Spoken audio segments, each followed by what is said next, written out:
બહુબોલકના આયાતી અને નસીબથી બનેલા સાંસદ એવા હેમાંગ જોશી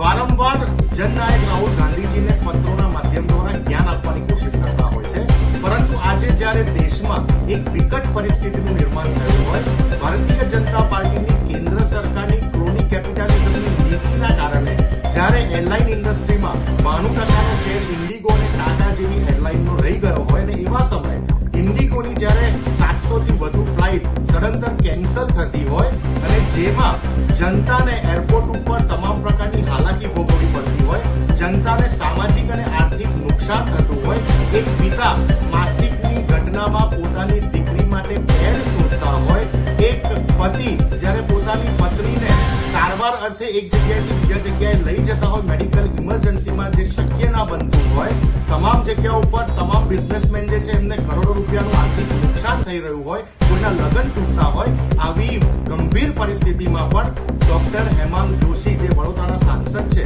એમને પ્રધાનમંત્રીજીને એક પણ પત્ર નથી લખ્યો, એમને એવિએશન મિનિસ્ટરને એક પણ પત્ર નથી લખ્યો. પત્રો લખવાની વાત તો દૂર રહી, ટ્વીટના માધ્યમ દ્વારા અથવા સોશિયલ મીડિયાના માધ્યમ દ્વારા દેશની જનતા, ગુજરાતની જનતાની માફી પણ નથી માંગી, સંવેદનાઓ પણ વ્યક્ત નથી કરી. ત્યારે પૂછવા માંગુ છું કે ડોક્ટર હેમાંગ જોશી રાહુલજીને પત્રો લખીને શું સાબિત કરવા માંગે છે કે પોતાની સસ્તી પ્રસિદ્ધિ માટે આ કાર્યો તમે કરતા હોય એવું લાગી રહ્યું છે. માત્ર ને માત્ર તમારા શીર્ષ નેતૃત્વમાં બેઠેલા બે નેતાઓને વહાલા થવા માટે આ તમે કાર્ય કરતા હોય એવું લાગી રહ્યું છે. જ્યારે ખરેખર વડોદરા અને ગુજરાતની જનતાને તમારા પત્રની જરૂરિયાત હોય ત્યારે તમે કોઈ પત્ર વ્યવહાર ના કરતા હોય, સાબિત કરે છે તમારું રાજકારણ કઈ દિશા તરફ જઈ રહ્યું છે. અને સાંસદ શ્રી, આપણે એ પણ કહી દઉં કે આ જે પરિસ્થિતિનું નિર્માણ થયું છે એ તમારી જ ભારતીય જનતા પાર્ટીની કેન્દ્ર સરકારની એક બે વ્યક્તિઓને ફાયદો કરાવવાની નીતિના કારણે થયું છે. તમે પોર્ટ, એરપોર્ટ, મોબાઈલ નેટવર્ક એક બે વ્યક્તિઓને આપી દીધા, એરલાઇન ઇન્ડસ્ટ્રીમાં એક બે વ્યક્તિઓને ફાયદો કરાયો,